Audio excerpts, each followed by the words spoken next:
Halo anak-anak, hari ini ketemu lagi dengan saya Bu Hana. Bu Hana ingin melanjutkan cerita dari cerita Natal yang lalu ya. Di cerita Natal yang lalu, Bu Hana itu bercerita tentang Yesus lahir di dalam hatiku. Jadi bagaimana di hari Natal kita ditawari, mau nggak Tuhan Yesus lahir di dalam hatiku? Anak-anak masih ingat kenapa Tuhan Yesus harus lahir di dalam hati kita, gitu kan? Jadi oh ya, karena Tuhan Yesus ingin mencari tempat yang sesungguhnya itu hati kita. Kenapa hati kita? Nah, itu yang Bu Hana juga akan lanjutkan pada hari ini. Nah, Bu Hana akan mengajak kalian membaca satu ayat dulu anak-anak ya, pelan-pelan kita baca. Nih, kita perhatikan sama-sama ayatnya. Nah, ayatnya di dalam Yeskiel 36 ayat 26.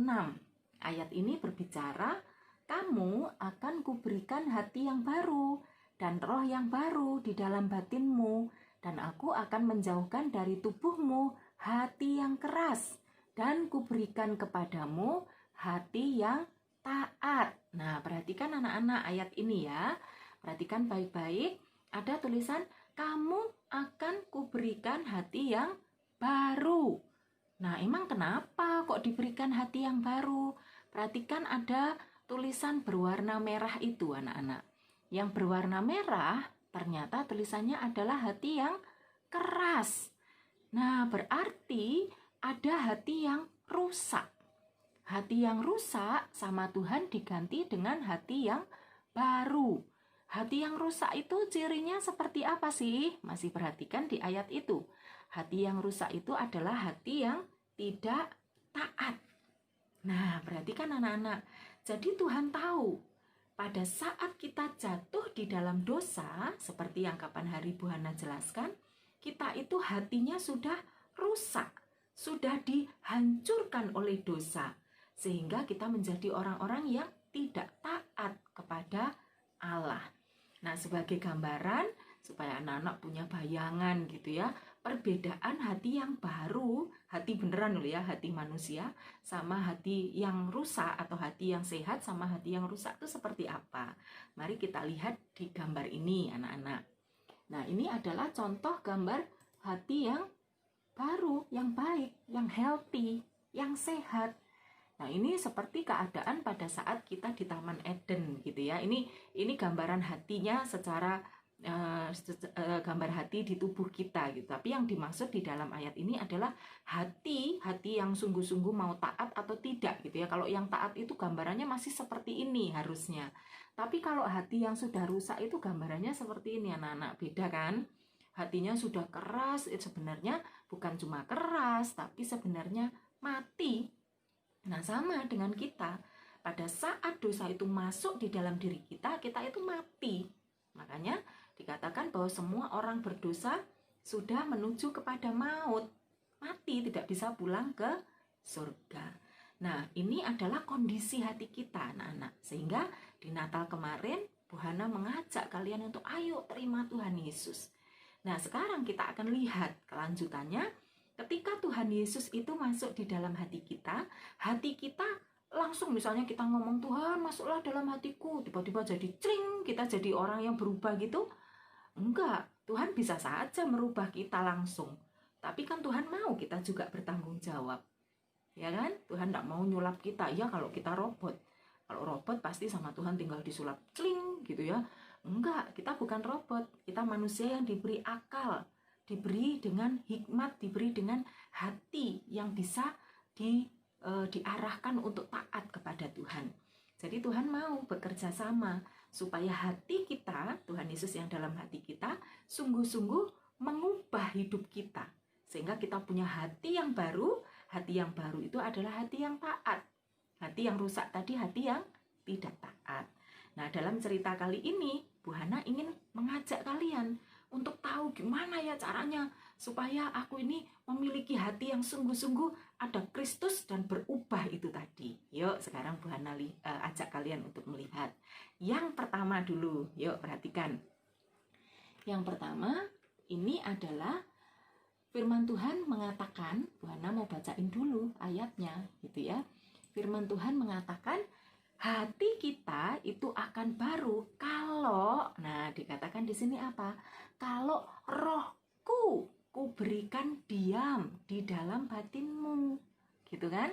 Dan aku akan membuat kamu hidup menurut segala ketetapanku dan tetap berpegang pada peraturan-peraturanku dan melakukannya. Perhatikan ayat ini baik-baik anak-anak. Nah, artinya apa ayat ini? Artinya apa anak-anak? Nah, kita akan melihat artinya ada beberapa. Perhatikan baik-baik, Bu Hana akan tunjukkan lewat tampilan berikut ini. Yang pertama anak-anak, kita itu akan sungguh-sungguh memiliki hati yang baru dan menjadi anak-anak yang taat kalau roh Allah itu diam dalam batin kita. Artinya apa? Artinya kalau hati Allah itu nempel atau tersambung dengan tubuh kita atau dengan pikiran kita, perasaan kita, perbuatan kita. Jadi kalau kita mau hidup kita berubah, Yesus yang lahir itu bukan cuma perkataan saja, tapi hatinya Tuhan, pikirannya Tuhan, perkataannya Tuhan, tingkah lakunya Tuhan Yesus, semuanya itu nempel dan itu menjadi pikiran kita, jadi perasaan kita, jadi perbuatan kita. Nah, itu akan membuat kita memiliki hati yang baru. Jadi hatinya Allah itu ditempelkan di sini, diganti, yang lama dibuang. Yang lama itu pikiran sendiri, pikirannya iblis. Yang ini adalah pikirannya Tuhan, perasaannya Tuhan, perbuatannya Tuhan. Kalau itu menempel di dalam diri kita, kita mau menggantikan, saya tidak mau lagi pakai yang ini, tapi mau pakai yang punyanya Tuhan ini. Nah, hati kita bisa menjadi baru. Nah, coba perhatikan gambar ini anak-anak. Bu Hana punya cerita yang menarik. Nah, kalian kenal nggak dengan bapak ini? Bapak ini namanya Bapak Dahlan Iskan. Dulu pernah jadi Menteri BUMN gitu ya.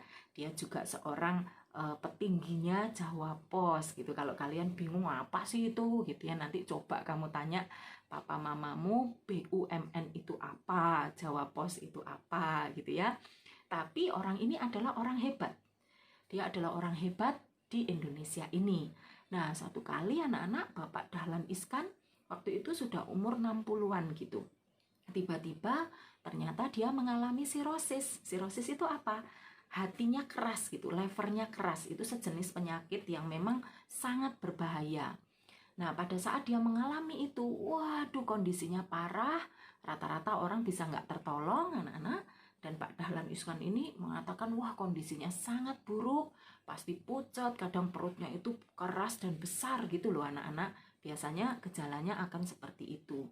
Nah sampai kemudian, nah di gambar ini kan dia sedang diwawancarai dengan sukacita gitu ya, dengan gembira. Nah pada saat diwawancarai, itu dia sudah lewat penyakitnya. Apa yang terjadi dengan Bapak Dahlan Iskan ini? Nah pada saat itu ternyata dia menceritakan tentang kondisinya yang baru. Nah kondisi yang baru apa? Hatinya yang baru gitu. Nah hati yang baru itu kenapa? Karena waktu itu dia dibawa ke Tiongkok gitu ya, dibawa ke China untuk melakukan transplantasi hati. Transplantasi itu dicangkok, ditempelkan tentu bukan dengan selotip gitu ya, atau dengan lem atau dengan lakban gitu, pasti dengan cara-cara medis yang memang sudah dipelajari dan diterapkan secara benar gitu ya. Jadi kemudian hatinya ini harus dibuang yang keras ini. Nah kalau dibuang kan harus diganti dengan apa? Diganti dengan hatinya seorang anak remaja yang hampir pemuda lah, seumuran anaknya Bu Hana yang pertama. Anaknya Bu Hana yang pertama sekarang umur 21. Tapi ini yang dicangkokkan hatinya itu umur 20, lebih muda lagi ya. Nah, anak-anak ketika hati ini dicangkokkan, waduh, prosesnya itu nggak gampang anak-anak. Jadi memakan waktu operasi berjam-jam. Itu dokternya juga dokter yang pinter. Nggak bisa misalnya, misalnya kalau dokter hewan aja bisa nggak? Oh ya nggak bisa. Itu kan bukan bidangnya gitu. Atau misalnya ya udahlah, dokter yang barusan masuk kuliah nggak bisa. Ini harus dokter yang hebat sekali, yang sudah teruji, yang sudah memang bisa melakukan transplantasi ini. Bukan cuma satu dokter, tapi beberapa dokter yang hebat. Mereka jadi satu tim yang kuat untuk menangani Dahlan Iskan ini. Jadi hatinya dicangkokkan di situ, itu saja butuh waktu lama sekali, berjam-jam, wah tegang sekali, nggak bisa langsung ditempel, jadi gitu. Nah setelah dicangkokkan itu juga butuh waktu, ditunggu dulu, diobservasi, nanti ada infeksi enggak, ada lagi enggak virus yang masuk, kuman yang masuk, dicek baik-baik sampai lama anak-anak. Baru setelah waktu yang ditentukan, ternyata dipastikan bisa ini nempel.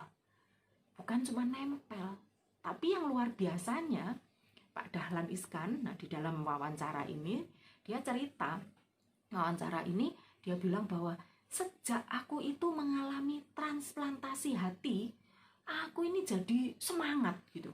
Jadi lebih energik katanya kalau pakai bahasanya dia ya. Energik itu semangat, energinya banyak. Dia lincah, dia kerja apapun itu nggak capek gitu. Nah ada satu peristiwa yang mengagetkan juga anak-anak. Suatu hari Pak Dahlan Iskan itu loh kecelakaan. Kecelakaan kenapa? Dia kecelakaan karena dia sedang mengemudikan mobil, dia lagi nyoba mobil sport gitu ya. Dia nyoba mobil itu, nggak taunya kecepatannya tinggi, akhirnya dia tabrakkan mobil itu, kalau nggak salah ditabrakkan ke bagian apa gitu, sampai mobil itu begitu hancur, tapi Pak Dahlannya semangat gitu. Lah waktu ditanya, dia bilang, kayaknya ini gara-gara hati yang menempel di hatiku itu hatinya anak remaja katanya. Anak remaja yang masih semangat, yang masih suka ngebut gitu. Jadi aku ini ngebut gitu, nggak inget kalau aku ini sudah umur 60 gitu. Dia ngebut dan kemudian akhirnya dia mau kecelakaan, dia putar supaya nggak masuk ke jurang atau nggak nabrak gitu ya, Bu Hana lupa. Tapi itu kayaknya dibanting ke arah lain sehingga mobilnya yang rusak, dia masih selamat, hidup, selamat dan nggak luka. Nah dia juga cerita nih anak-anak, bukan cuma semangat loh aku ini, tapi rambut yang tumbuh di kepalaku ini hitam katanya. Padahal sudah umur 60, biasanya ubannya banyak gitu. Ternyata rambutnya itu hitam semua yang tumbuh. Dia jadi lebih nggak cepat lelah. Pokoknya dia menjadi seperti orang yang baru. Nah. Bu Hana ingin kasih tahu bahwa ini adalah kisah yang diceritakan oleh Bapak Dahlan Iskan. Yang Bu Hana pakai untuk, wah, kalau hatinya manusia saja, manusia ini sudah mati, lalu hatinya diambil, dicangkokkan kepada Pak Dahlan. Kalau benar loh ya, karena ini yang dicangkokkan hatinya umur 20 tahun, dia jadi seperti anak usia 20 tahun semangatnya. Apalagi kalau hatinya Tuhan Yesus. Kalau hatinya Tuhan Yesus menempel di dalam hati kita, semua yang Tuhan pikirkan itu sekarang jadi pikiran kita. Semua yang Tuhan rasakan jadi apa yang kita rasakan. Semua yang Tuhan lakukan itu yang kita lakukan. Nah itu yang disebut dengan menerima Tuhan Yesus dalam hati. Itu yang disebut Yesus lahir dalam hati kita. Bukan sekedar lahir dan kemudian kita ngomong, Tuhan aku mau Tuhan Yesus lahir dalam hatiku. Tapi kita juga mengatakan bahwa karena Tuhan Yesus lahir di dalam hatiku, semua yang Tuhan lakukan itu juga aku lakukan. Nah pasti kita akan jadi orang yang baru. Nah mencangkokkan hati Tuhan itu di dalam hati kita juga berarti apa? Tadi firman Tuhan ngomong apa? Rohku kuberikan kepadamu, kamu tidak akan melawan ketetapan-ketetapanku gitu. Nah roh itu apa? Roh itu adalah pimpinan Tuhan di dalam diri kita. Ingat, buah roh apa? Buah roh itu menghasilkan kasih, sukacita, hal-hal yang baik. Sebaliknya dari itu adalah bukan buah roh. Jadi kalau yang pertama tadi kita mau mengikuti pikiran Tuhan, hati Tuhan, perbuatan Tuhan. Yang kedua, kita juga harus dipimpin oleh roh. Roh itu menghasilkan buah yang baik. Kita nggak mungkin dipimpin kepada hal-hal yang jelek. Jadi kalau kita masih suka melakukan yang jelek, kita tidak dipimpin oleh roh untuk melakukan yang baik. Dan berarti hati kita masih hati yang keras, hati yang serosis tadi itu. Lalu yang ketiga, kita juga harus menjadi orang yang mau mengikuti ketetapan-ketetapan. Ketetapan Tuhan itu ada di mana sih? Paling gampang ya di dalam firman Tuhan. Nah, firman Tuhan mengatakan apa? Itu yang akan kita ikuti. Kalaupun dalam hati kita pengen mengikuti sesuatu, nah ini sesuai nggak dengan firman Tuhan? Coret. Kalau misalnya kita sedang berteman, teman-teman kita ajak melakukan sesuatu gitu ya, dicek dulu. Itu sesuai enggak dengan yang diajarkan oleh firman Tuhan? Kalau enggak, coret. Kalau misalnya orang tua kita memberi aturan-aturan kepada kita yang enggak enak, sebenarnya aturannya kita enggak suka, tapi aturannya itu sesuai enggak dengan firman Tuhan? Centang. Kita lakukan. Kenapa? Itu yang akan membuat hatiku baru apa enggak? Kalau enggak ya percuma. Meskipun aku bilang, Tuhan tinggallah dalam hatiku. Kemarin pas kita doa mungkin nangis-nangis gitu, nangisnya banyak sampai seember misalnya. Atau sampai kita butuh tisu, tisu habis, sampai butuh handuk gitu. Wah, Tuhan aku mau Tuhan lahir dalam hatiku. Ya percuma kalau kita tidak melakukan firman Tuhan. Kalau hidup kita tidak sesuai dengan firman Tuhan. Kadang aturan-aturan misalnya masa pandemi ini, wah peraturannya pada bikin kita nggak enak kan. Kita nggak boleh keluar rumah, kita harus menjaga diri, harus taat ini. Aduh kok mengekang banget. Loh, tapi peraturan-peraturan itu sesuai nggak dengan kebenaran firman Tuhan? Loh, kebenaran yang mana, Bu? Kebenaran bahwa ini adalah hal untuk menjaga kita, menghargai tubuh kita, menjaga orang lain, menjaga negeri ini, menjaga keselamatan. Ya nggak ditulis satu persatu dong di dalam Alkitab. Misalnya, patuhilah protokol kesehatan. Lah kalau ditulis banyak, Alkitab kita lah meter lebih gitu, lebih nggak suka baca lagi kan, segitu aja kita males bacanya kan gitu. Artinya Tuhan mau kita taat. Kalau kita taat pada firman Tuhan, ketetapan-ketetapan itu, kita sedang mengikuti hatinya Tuhan, hati yang baru. Sehingga anak-anak, sebentar lagi atau sekarang kita sudah memasuki tahun baru. Bukan cuma Natal kemarin kita diajak untuk mengundang Tuhan Yesus lahir dalam hati kita. Mulai tahun yang baru dan sepanjang tahun kita buktikan, aku juga punya hati yang baru. Karena apa? Karena aku mau dicangkokkan dengan hatinya Tuhan. Dicangkokkan dengan hatinya Tuhan berarti apa? Aku menempel pada Tuhan. Pikirannya Tuhan jadi pikiranku. Perasaannya Tuhan jadi perasaanku. Perbuatannya Tuhan jadi perbuatanku. Aku mau dipimpin oleh Roh Kudus supaya aku sungguh-sungguh hidup sesuai dengan buah roh. Aku mau mengikuti ketetapan-ketetapan Allah. Ketetapan Allah di mana? Di dalam Alkitab. Jadi kalau kita nggak baca Alkitab, jangan harap kita tahu apa itu ketetapannya. Kita harus baca sungguh-sungguh. Setiap hal yang kita terima, dicocokkan dulu. Kalau nggak sesuai dengan firman Tuhan, meskipun itu menyenangkan, coret. Kalau itu sesuai dengan firman Tuhan, meskipun bagi kita nggak enak, centang, kita lakukan. Selamat menjalani tahun baru, anak-anak. Tuhan Yesus memberkati. Amin.